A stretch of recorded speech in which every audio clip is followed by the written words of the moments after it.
Hello friends, তো বন্ধুরা আজকে আমাদের বাড়িতে কী কী রান্না হয়েছে চলো দেখাই। আজ রোববার মানে স্পেশাল কিছু হবে, তো দেখাবো। এই যে রান্নাঘর, তো রান্নাঘরের দরজা খুলে যাচ্ছে, খুলছি। তো এখন দেখাবো যে কী কী রান্না হচ্ছে। তো রান্না কমপ্লিট হয়ে গিয়েছে। তো দেখো এই যে টেবিলে সাজানো রয়েছে সব তরকারি। তো প্রথমে দেখা যাচ্ছে এটা, শেষ থেকে শুরু করি।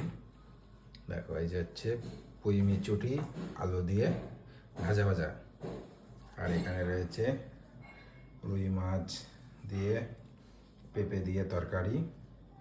আর আজকে যেটা স্পেশাল রোববারের, যেটা না হলে নয়, সেটা হচ্ছে চিকেন কষা, লাল লাল ঝাল ঝাল করে চিকেন কষা।